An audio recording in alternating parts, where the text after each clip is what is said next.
You This start the conference recording. will now be recorded. Thank you, Cindy. It is 5:31 p.m. on the 25th of May, 2021, and I will call the regular monthly meeting of the Heritage Preservation Commission to order. I will note that we do have a quorum present with members Oviatt, Metzen, and Bruflat joining us on video, and Chairman Potts joining us on over the phone. We're also joined by Dr. Cami Gillette from Wild Roots Awakening. Cindy's back at the mothership in the office, and we've just been joined by caller 2. Is that you, Sharon?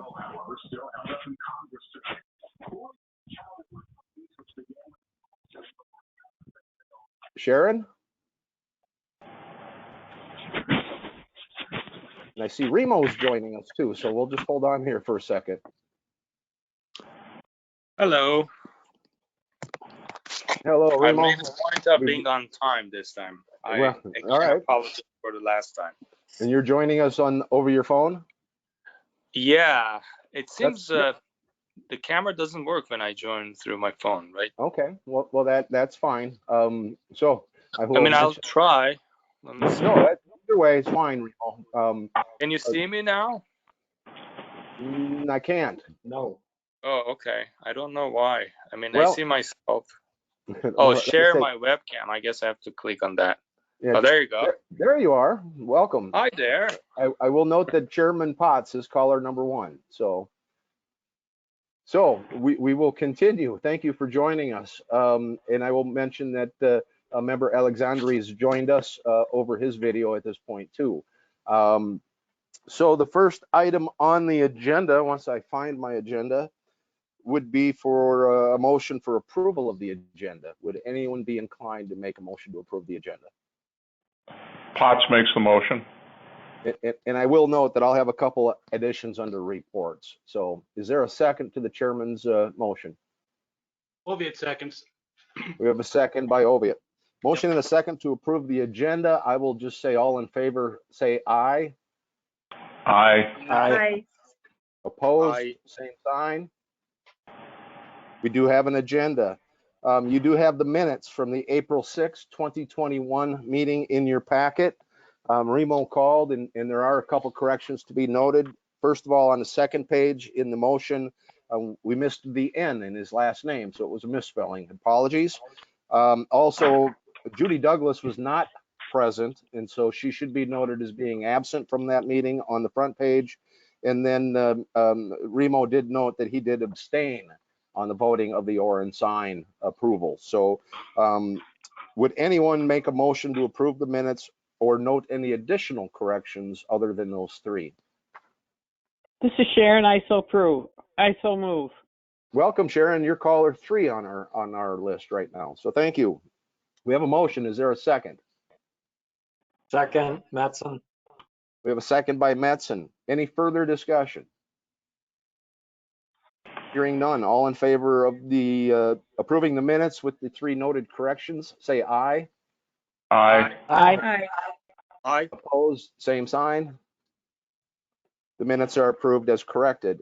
We have no unfinished business before us. Under new business, Amber Patterson Design Company is intending to relocate from Old Town Mankato to St. Peter, very similar to what Contents did a number of years ago. So St. Peter 2, Old Town Mankato 0. But Amber is proposing to establish some signage to denote the location of her new location of her business.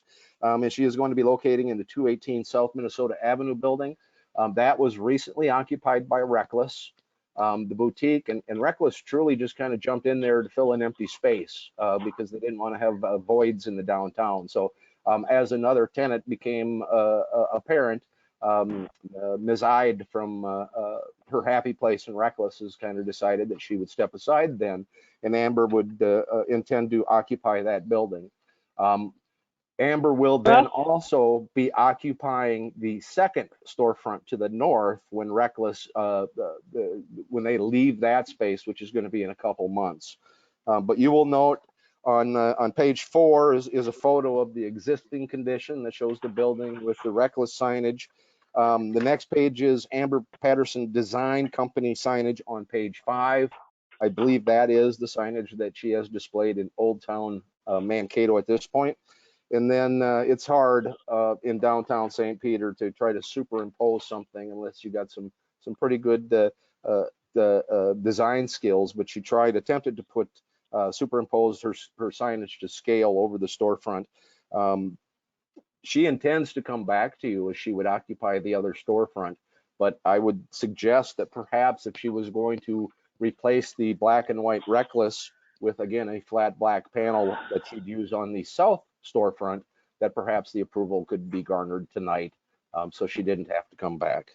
At this point, I'm going to ask if there's any questions, and I'm going to start with Chairman Potts. I'm a little bit unsure about the second storefront issue. Would she remake a sign that would cover both storefronts then, or would she just leave a black exterior on that other storefront? Yeah, I think for her intent would be, Chairman, to just put that black signboard up there, and it would tie in then, I believe, quite nicely with the storefront on the south, and that would have the name of the business on it. Yeah. Okay, I'm not so crazy about that idea, but I just, just a black image there is not necessarily a very nice aesthetic thing, but I don't know, what do other people think about that? Yep. We'll go through my list here. Yeah, and again, we could choose to only approve what she's applied for tonight, and then as she would occupy the other storefront, it is her intent to come back. But I thought that if that was the case, that perhaps we could accommodate her and not need her to appear. Chairman, do you have anything else to add? Well, I think what you just said is a pretty good idea. I think since she doesn't seem to have requested to take care of both of them at this meeting, we should go ahead and just deal with the one proposal that she's made here. Very good. And have her come back. Very good. Next, I will ask Member Bruflat.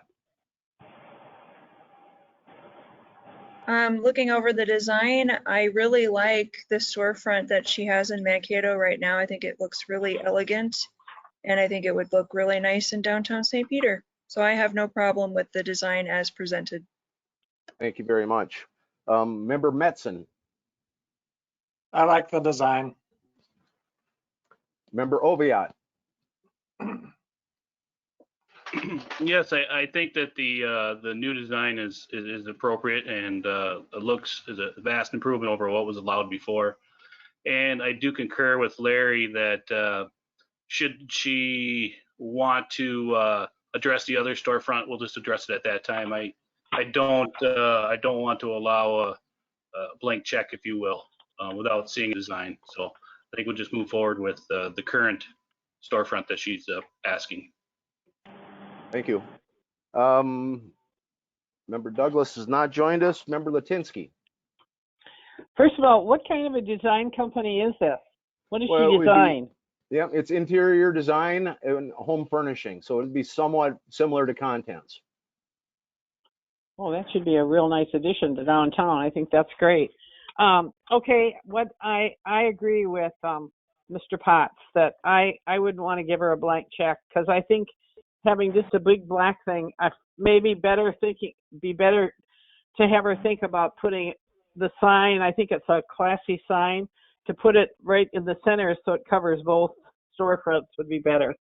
So I would approve this, but then I think she should come back and we should take a look at it. Very good. Member Alexandri.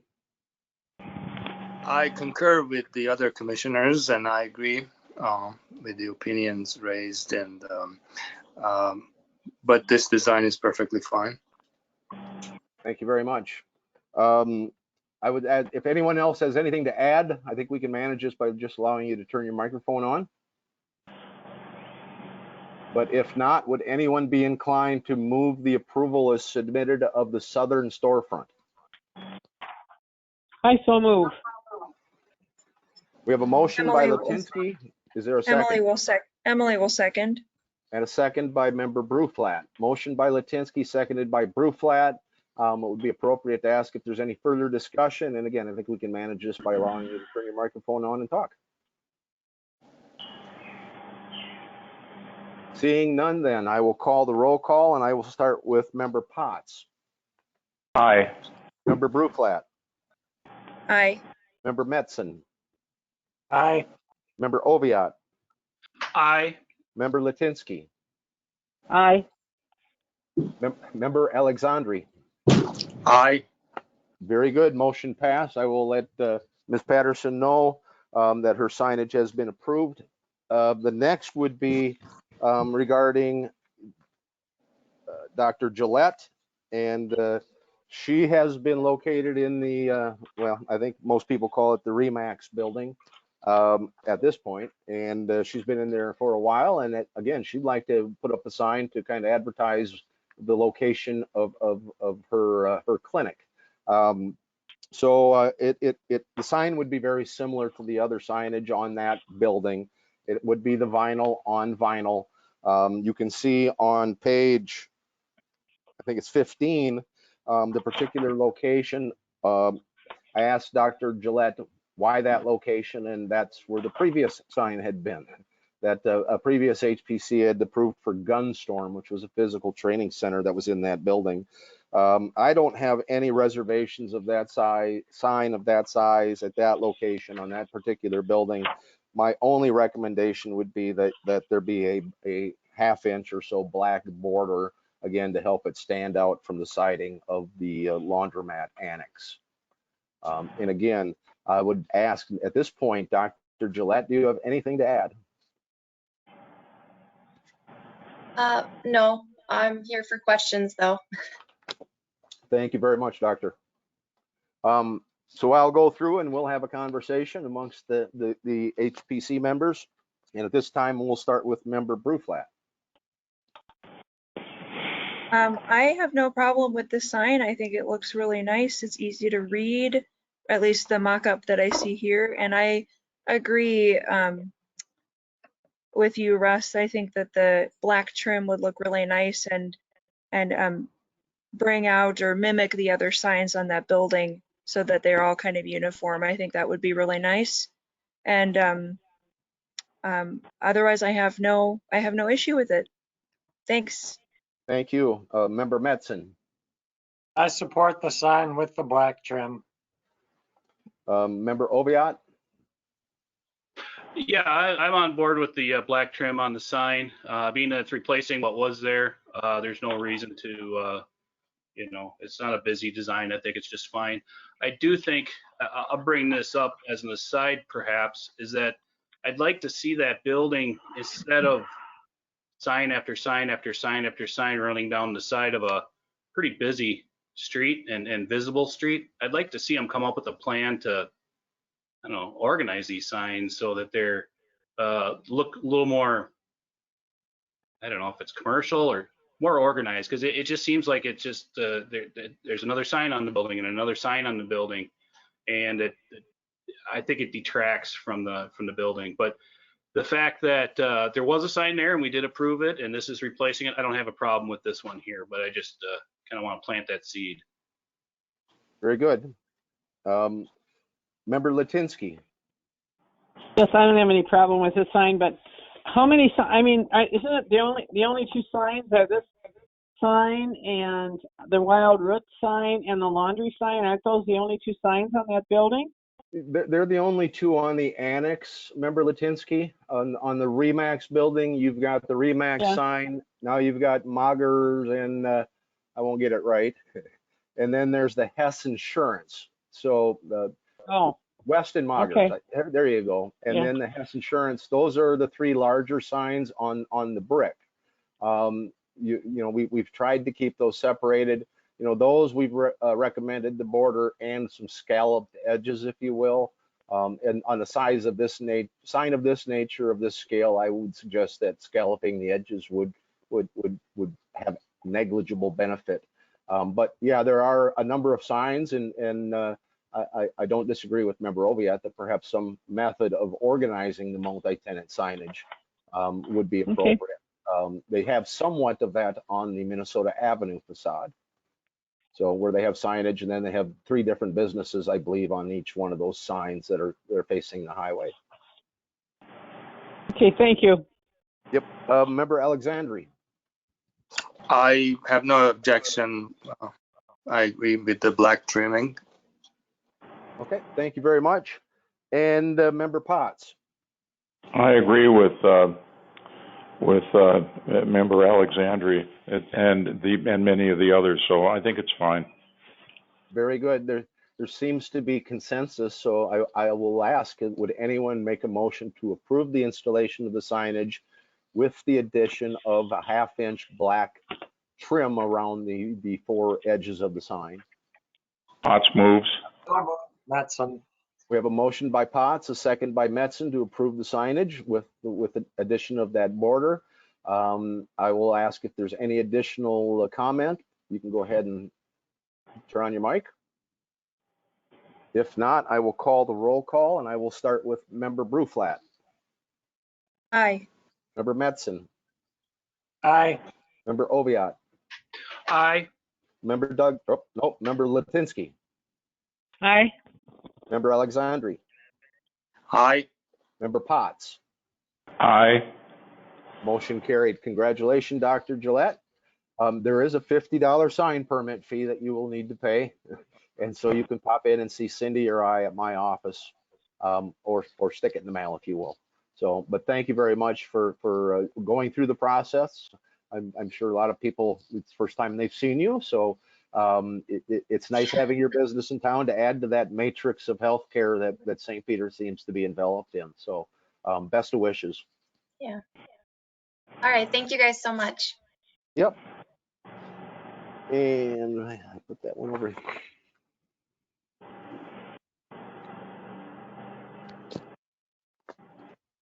I disassembled my agenda packet so I can try to keep all these straight as individual items. So the next item on the agenda is review of 2 of the applications that had been submitted for the Central Business District Accessibility Enhancement. It turns out to be a grant, but it's a loan/grant program.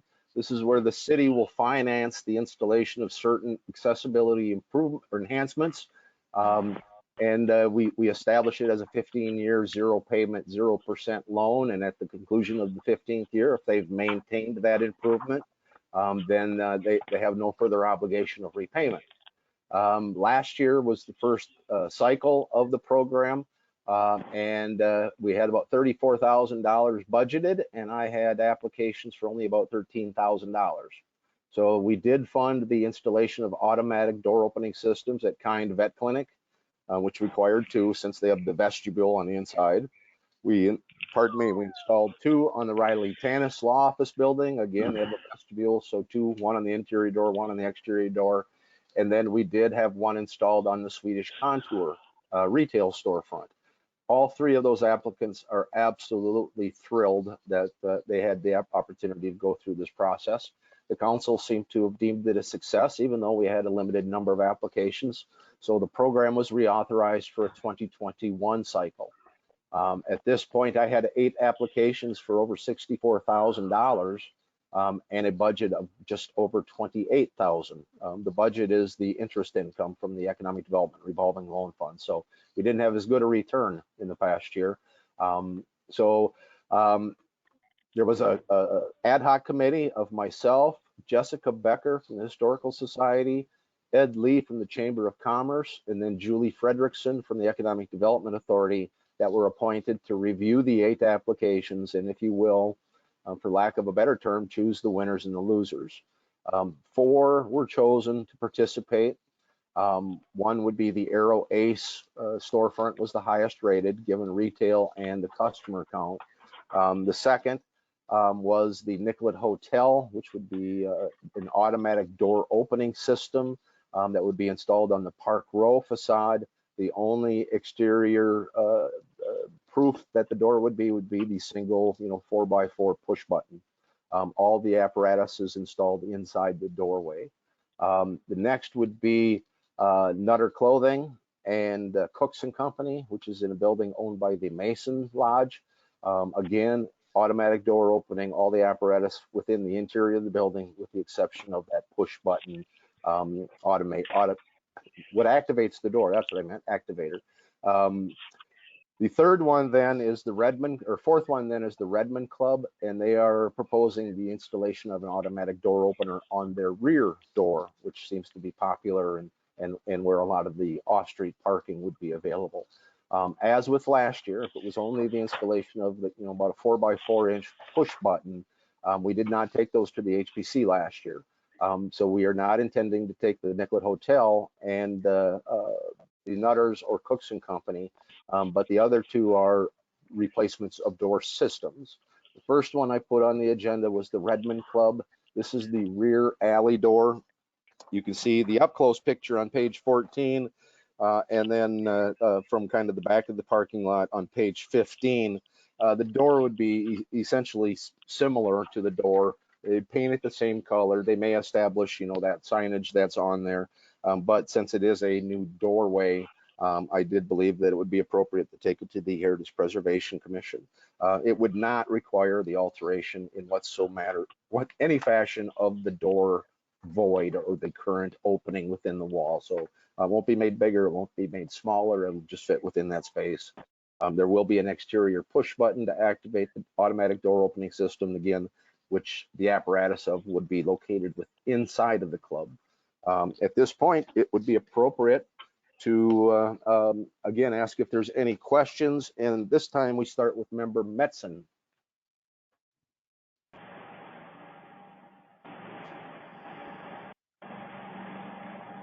Joe? No, I didn't have any questions about it. It seems fine. It's Okay, on the thank you rear of very the building.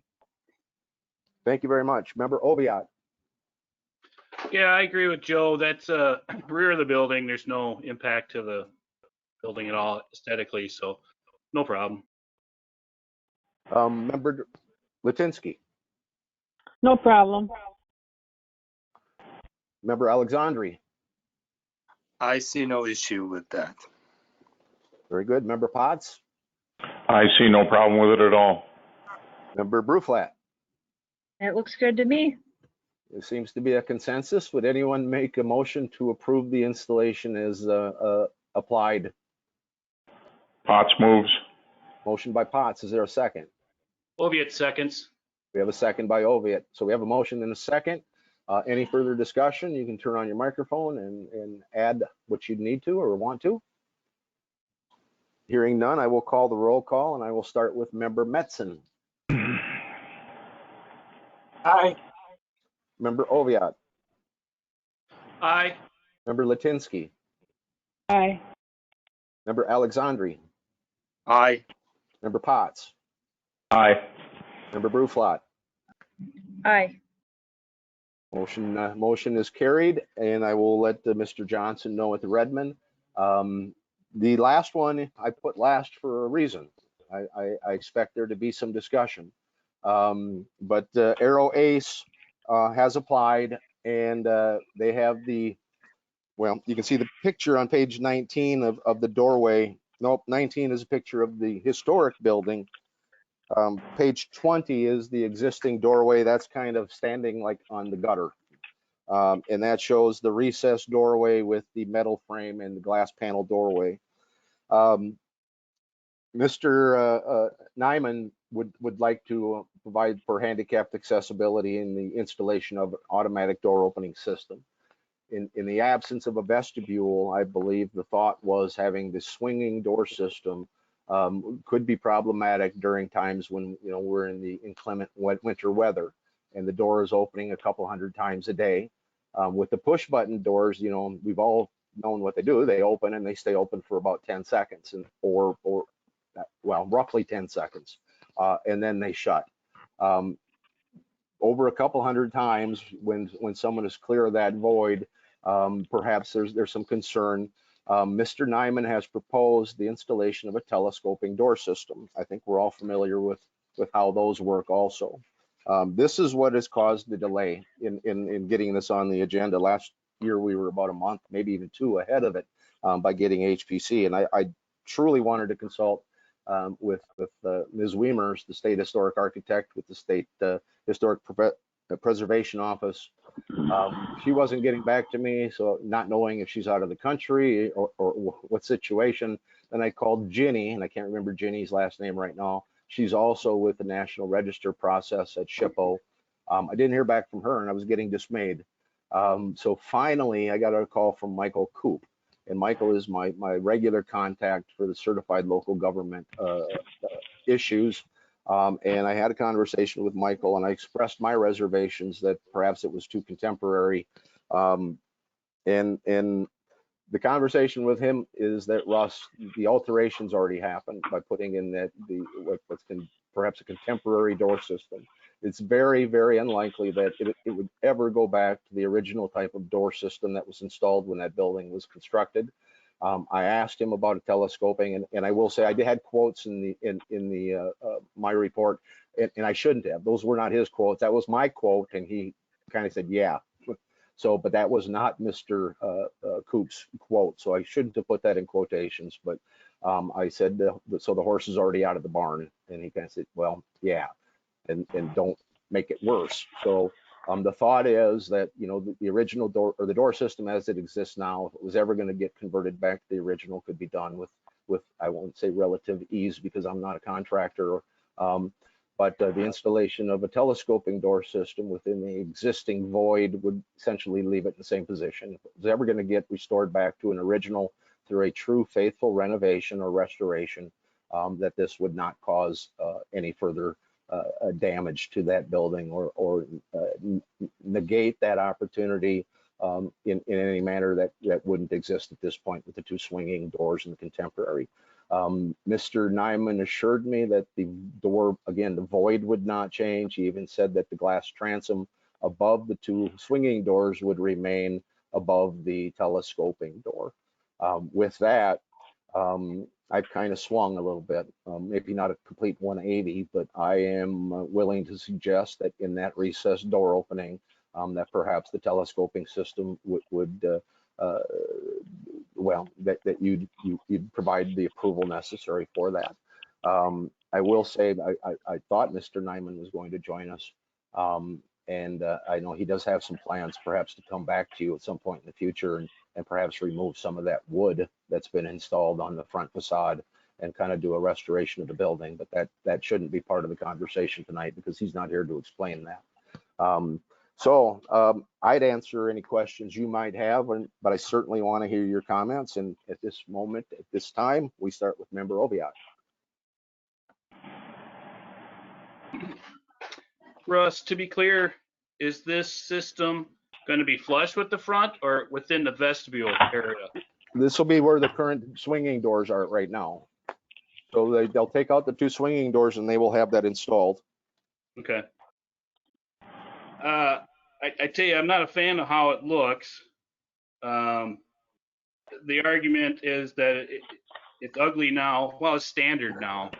And then we can continue to allow, you know, I guess if you want to call it an upgrade, just because it's already ugly now, to continue that, I think is on us to put our foot down.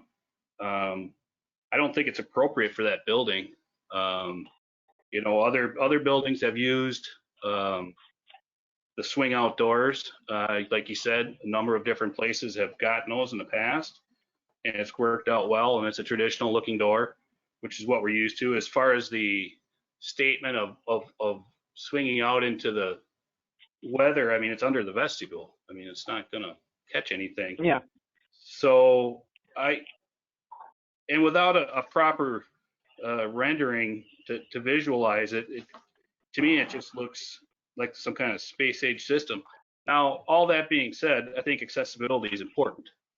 And I'd hate to see them not do something, be it the rear door, like the Redmond or other places. I'd like to see them increase accessibility for sure. But I don't think this is the method to do that. I think a swing outdoor, like every other business downtown is doing, is the correct move. So that's my 2 cents. Thank you very much. Yeah, I did think about the back door at Ace. But it's got about an 8-inch step. So, and actually, I believe the step is within the alley right away. So, if some of you will recall, probably 18 years ago, there used to be a small step on the front entrance of Ace. Yeah, I remember. That was one of my first projects, but given that Mr. Nyman owns a number of storefronts, we were able to go back far enough to the north and the south, tear out the sidewalk, and then make a gentle ramp to get up maybe that 4 inches it was. So that was done basically at no cost. Yeah, so we thought we enhanced the accessibility at that point to some extent. And for some of you that at the Nicollet Cafe, we'd also done that when Dwight owned that building. So, and the funny story is the first day after Dwight walked out after we did it, he was looking for the step and he fell and he rolled into the gutter, he said. So we'll go on with the conversation amongst the members, and we will then, it's Member Latinsky. I agree with Mr. Oviatt. Okay. Anything else to add, Sharon? No, I would rather see it be more historically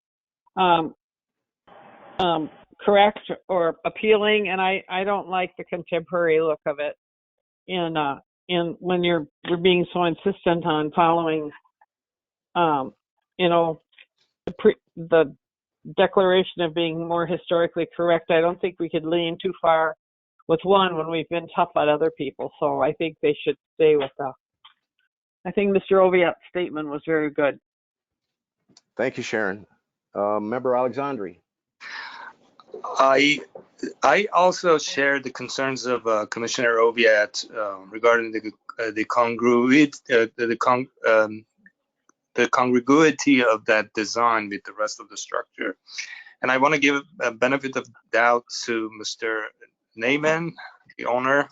I wonder if he had the same technical issue I had today. I couldn't log in through my laptop, but when I logged in through my cell phone, I was able to log into the meeting.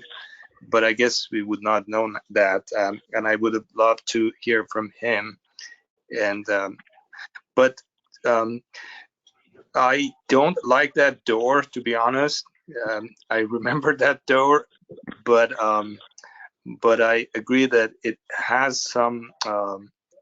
It goes along with the rest of the building, and now that that accordion, modern looking and probably more functional door, how that will fit in, I'm having a little bit of difficulty with that. Thank you. Thank you. Member Potts. Yeah, when I first saw the pictures and looked at this, I was under the impression that the multiple pane door, the sliding door, would be on the very outside of the front of the building.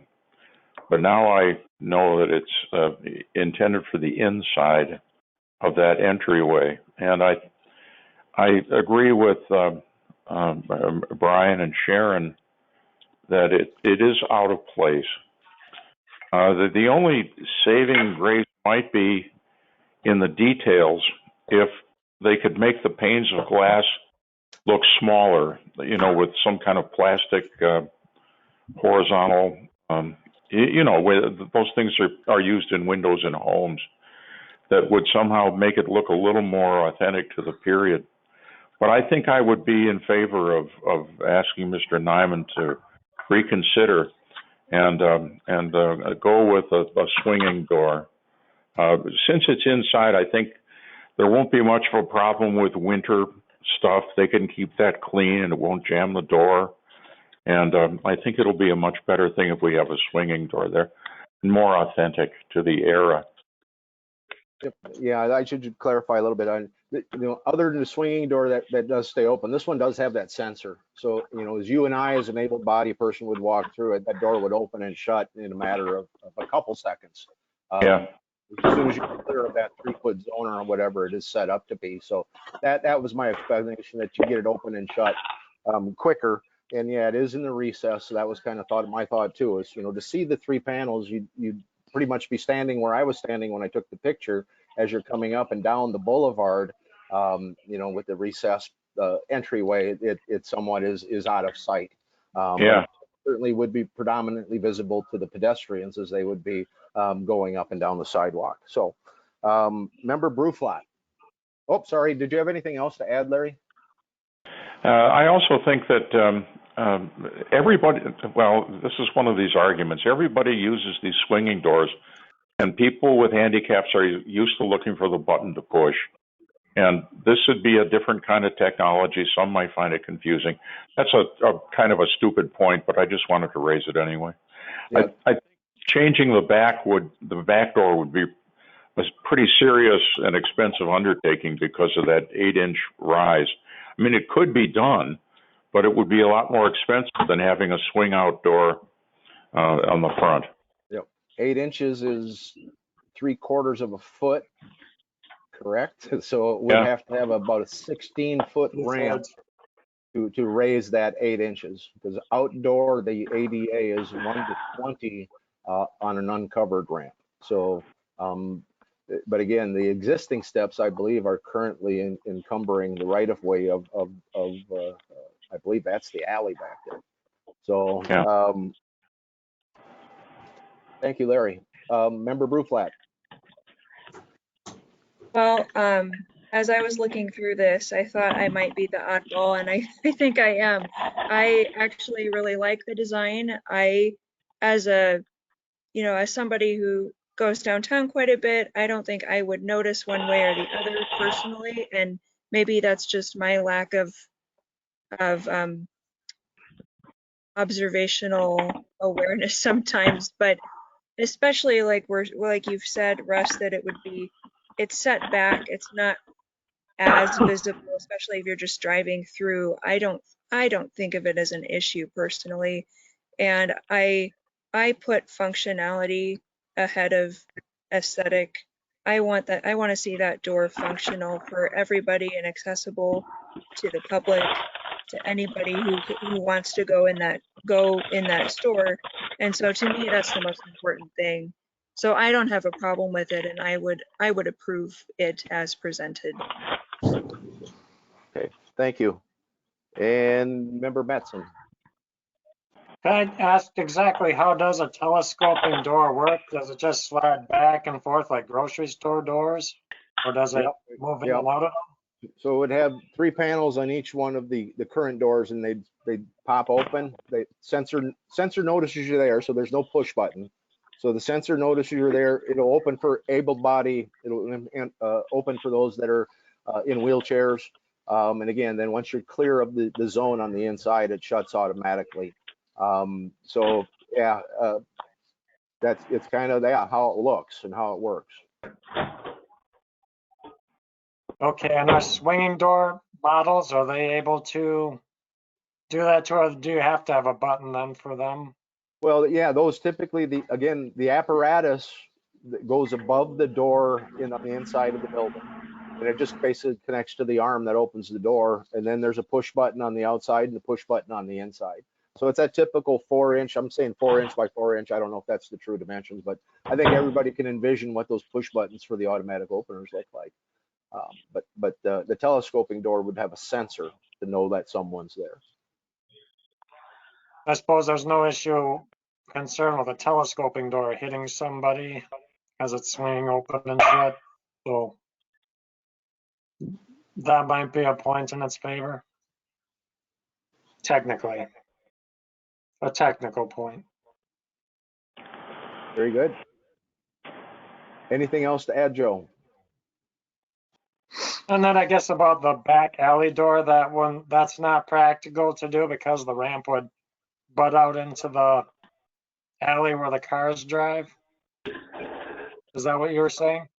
Well, yeah, I don't know if that's technically the alley, but that's where the outlet is. And then there's another one, a little bit further to the east. So there's a curb cut right behind the Godfathers on Nassau. And then there's probably 30 feet to the east, there's another curb cut. I don't know which one of those is the alley. I think probably it's the one further to the east that lines up with the alley by Ryan's.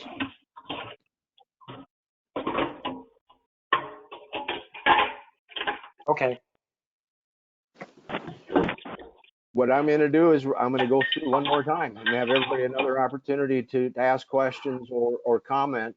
One question I would have was, would it matter if it was a glass panel or if it was a solid door where you wouldn't see three perhaps individual panels? So something so it's not transparent, if you will. And I'll start with Member Oviatt.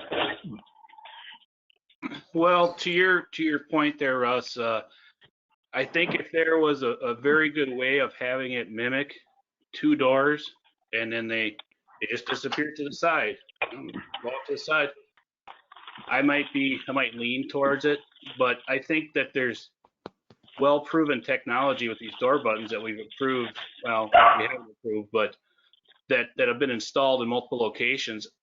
I would think that, and this is just a guess, but I'll put this out there, that the addition of door openers to their existing doors would be manyfold less expensive than the installation of a new system like is being presented here, and by allowing the lesser expensive, also proven system, the door openers, would allow for more businesses to gain access to these limited dollars, which would enhance accessibility of the downtown in general and not just benefit Ace Hardware with a higher volume door.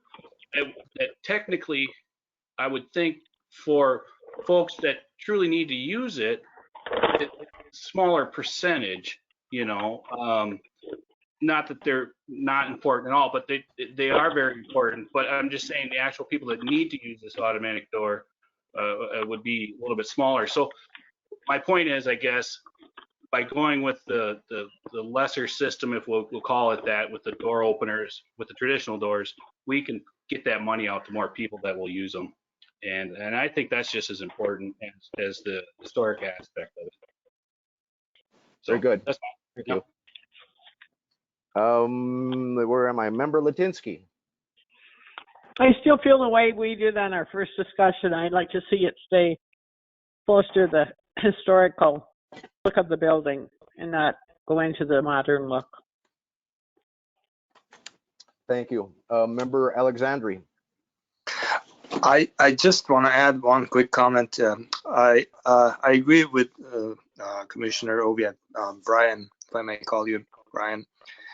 And I really appreciate how it is concerned about that whole outlook and the historical nature of that door. But as Ross put it, that door was apparently replaced at some point in the past, not so far in the past, and it never was of any historical, character that corresponded with the original doors that were there. So, and to be honest, again, I've always had issue with that door. I never liked it myself, being not so handicapped myself. So I think it's really good that we think of the handicapped patrons and customers who may be frequenting that area. And if they could make an effort to make the design to blend in with the rest of the building, which is more like aluminum color, and glassy texture, not something like chic and sticking out the way it's presented in the pictures. They look very modern, and I have concern about that. It kind of would make the whole thing very tacky and look ugly, because it would not blend in with the rest of the structure at the front of the store. So so I don't know if they can make some modifications in the design, would be very welcome, but to make it accessible, it's important. Very good. Thank you. And I covered up my list. Member Potts. I'm okay. I have nothing more to say. Okay, Member Bruflat. I think my opinion still stands. I'm okay with the design as is, but I would welcome, you know, an updated design that would look or fit the design of the building more if they were willing to update and maybe submit something that didn't have so much glass. That would be a compromise, I think, that would make a lot of sense. That's all I have. Very good, thank you. Member Metzen. I think I agree generally with Emily Bruflat. Yeah, maybe if a design could be submitted that, yeah, doesn't have quite so much glass. More, yeah. That's about all. Okay. Otherwise, I guess it seems like it's sort of a push aesthetically, historic, as far as historical integrity, but the goal of attaining accessibility is very important. So that's all. Thank you. That's yes, that is twice through the comments, and I'd ask if anyone has anything to add. You can turn on your microphone. I would like to say we had such a discussion over Jill Haas's building, and it was such a big issue that was not historically correct with what she wanted to do with the outside of the store and her awning. And I think that we give mixed messages when we give favoritism to one business over another about the historical integrity of a project. So I think we need to think about that when we make our decisions. You know, we've got to think, is this really historically correct for the area? So if we stick with it so tough on one end, I really think we can't do that, just take a different approach on the other. So I have a little trouble with that kind of. Sure. Seems like it's not really fair. Yep. I would remind you, Sharon, that action was taken at the advice of the National Register or the State Historic Architect. So we did consult in that instance also.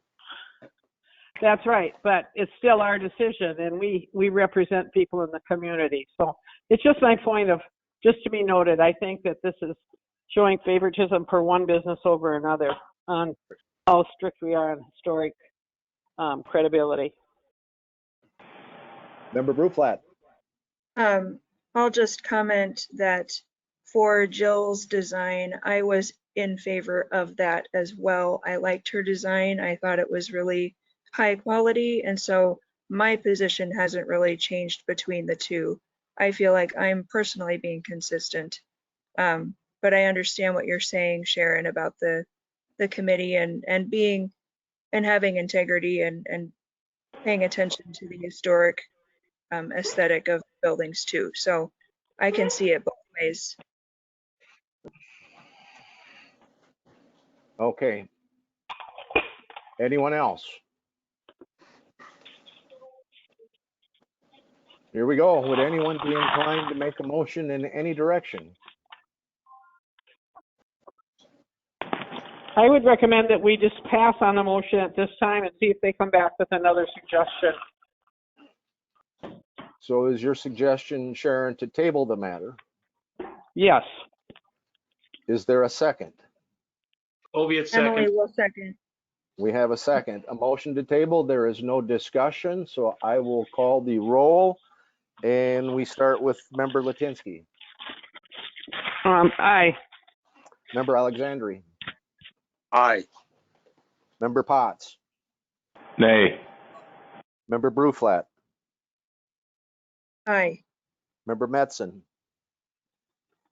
Aye. Member Oviatt. Aye. Matter is tabled then on a 5-1 vote. I will make sure, and perhaps Mr. Nyman did have some difficulty logging in. It's not, well, we all went through that when we first started this platform. So I will make sure that Dave can get back to you at the next meeting. I don't have anything. Well, there is no further new business. I do have a couple reports. Last night, the council entered into a agreement, or an exclusive negotiating rights agreement for the development of parking lot number 5. So the developer, which is Old Town Development LLC out of Mankato, has been given a 6-month, if you will, an option, or basically we're agreeing we're not going to negotiate the sale or development of that site with anyone else for a 6-month period of time. So he or they are looking at recreating a construction, not completely recreating, but taking the footprint of a building that they're constructing at this point in another location, and then seeing if they can incorporate that onto parking lot number 5. Parking lot number 5 is not within the Heritage Preservation District, but the HPC has comment on new construction in the Central Business District. So the RFPs, or request for proposals, that the city has put out for the development of that parking lot is asked for something that's complementary and sympathetic to the National Register District and the historic properties. Not necessarily looking for something that would have a historic, well, I call it phony colonial, trying to make a building look like it was built at perhaps the turn of the last century. We will be working with him. The city council's reserved the right to approve the design, the materials, the colors, the site plan, the floor plan, the parking plan. All of that's reserved in that agreement. So, and they're looking perhaps at a 2-stage with 2 buildings. The first one might be orientated down Gray Street, but we'll make sure then that the front that's facing the highway would have some decorative elements, so it wouldn't be a bare light bulb with a door leading to a stairwell or something of that nature. And then the second building would be built to the east, or south rather, and orientated the long way down the highway towards the Bolum Ameriprise building. They anticipate a small courtyard between for the benefit of the 2nd and 3rd floor tenants, which would be residential. And I've already talked to them when the second one's built, is somehow trying to tie that in, so it doesn't look like it's an alley, but it says this is a gathering place, you're welcome, and this is how you get here. So we're excited about that. Celebrated my 20th anniversary not too long ago with the city, and it's always been one of my goals to hopefully have that appropriately developed. So I think we're probably as close as ever on having a developer that certainly has the chops, the finances, and the history to be able to pull it off. So just to give you a report.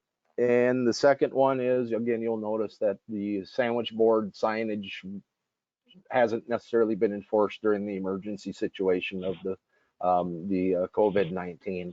But I want you to kind of take note of them, and the thought that you may be asked to consider at another meeting is what are the appropriate standards for a sandwich board. Everybody wants to use those plastic molded ones, and again, as I've talked to colleagues, the sandwich board is not of the building.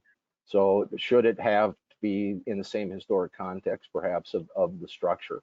And again, it was pointed out that, I think everybody's familiar with the Louvre, and then the addition of the Louvre is a glass pyramid to make it very distinct that this is not part of the original Louvre.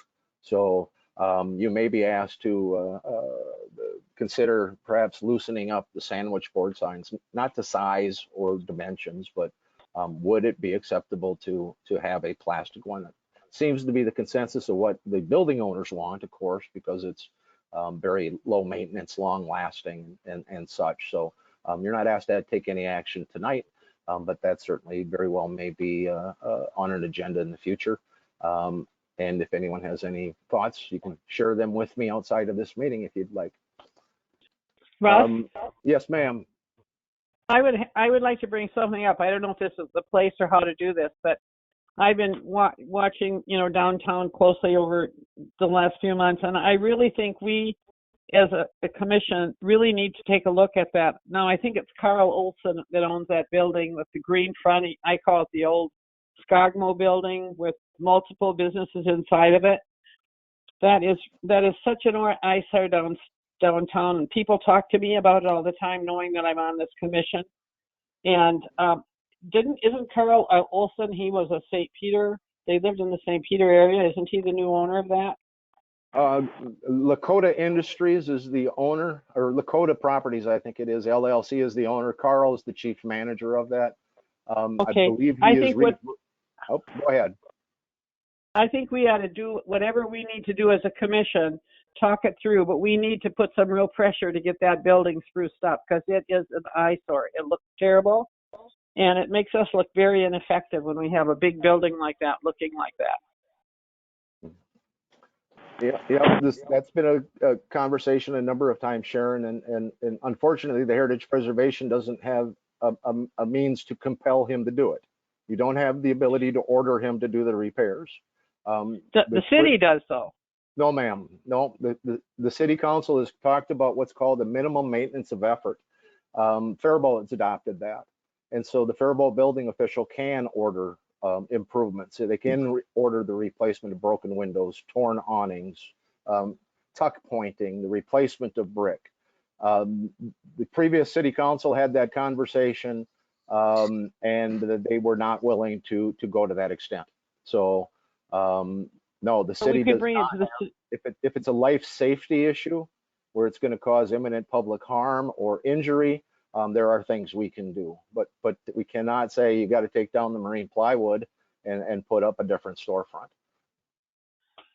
How is it then that we can cause other people to have to comply? I mean, he's in the same block with Reckless, and we're fussing about a sign, and so we can make them do something, and how is it that we can let him have a store that looks like that? I mean, it is terrible. Yeah, he has had approval to replace the south wall with basically a hardy board product. Originally, he was approved to do EFS, and then he came back as EFS was deemed to be too expensive. He also then has had conversations and various reviews of a storefront renovation in the front. And again, nothing has happened at that yet either. I think the solution is probably when the building would change hands. It seems that the city council must have some clout with the way the city looks. I mean, I have a question, Russ, related to this. How is it affect, or how does the Gateway District, would the rules of the Gateway that we've applied to 169 have anything to do with that? No, the gateway only applies in the highway service commercial areas on the north and the south end of town. In the downtown, and that's an overlay district. So they've got to meet the C4 regulations, and then they also have to meet the gateway overlay standards. They have the similar in the downtown with the heritage preservation overlay. So everybody needs to meet the central business district zoning standards, but then the HPC has approval of renovations, alterations, and changes.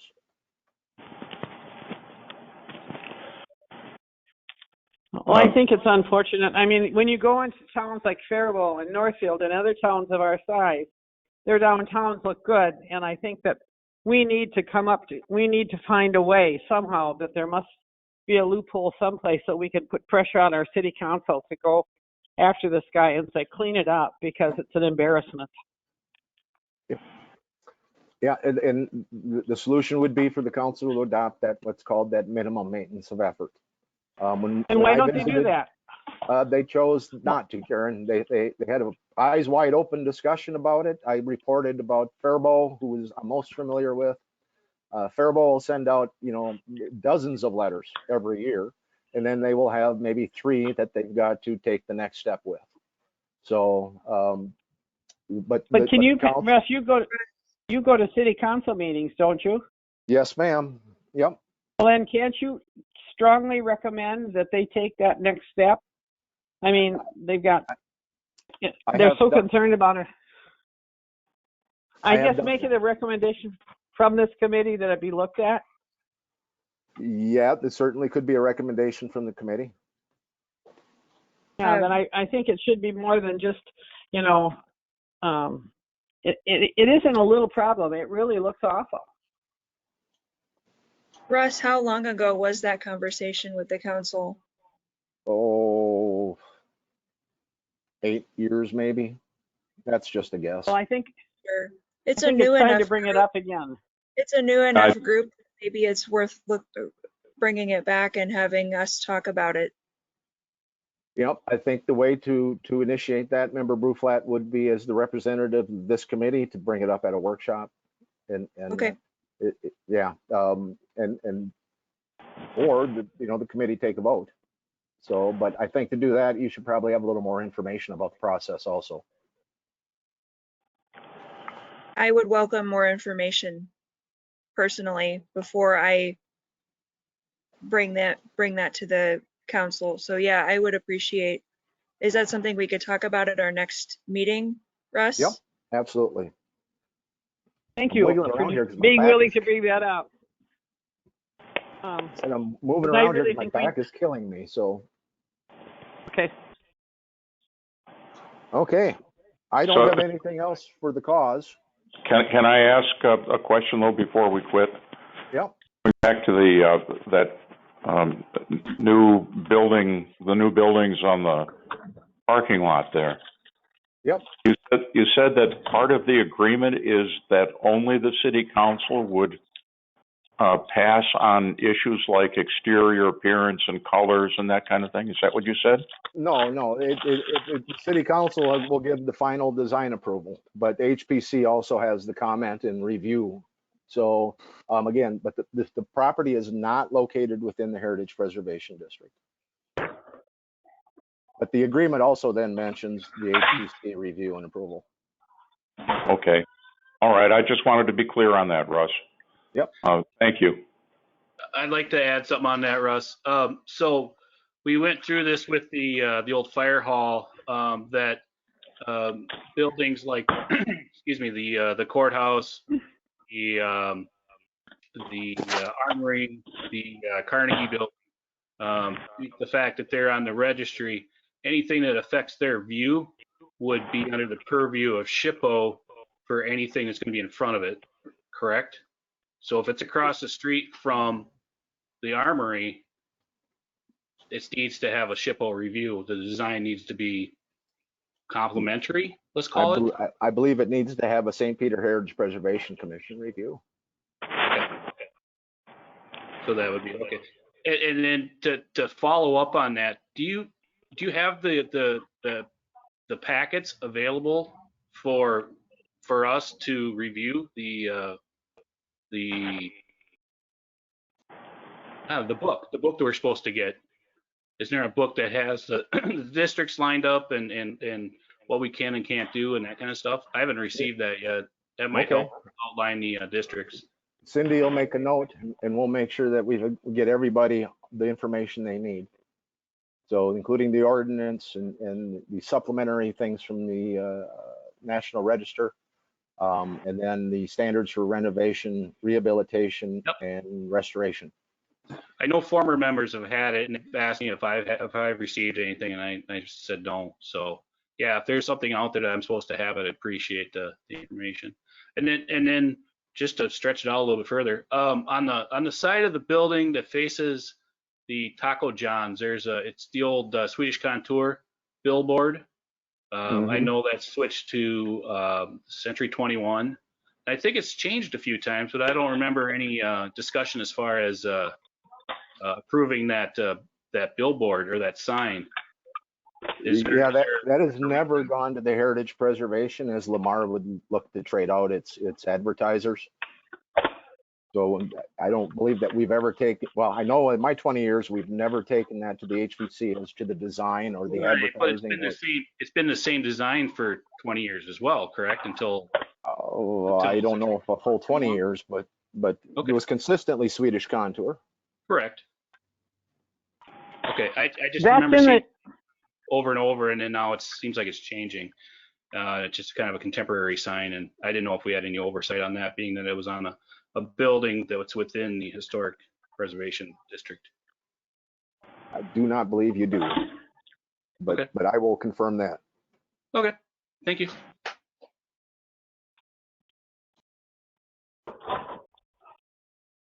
Nothing else? Would anyone make a motion to adjourn? Emily will make a motion to adjourn. We have a motion. Is there a second? Second. We have a motion and a second to adjourn. All in favor, say aye. Aye. Aye. Aye. Aye. We are adjourned. I've got to get up and walk around, folks. My back is killing me. I'm sorry. Thank you all.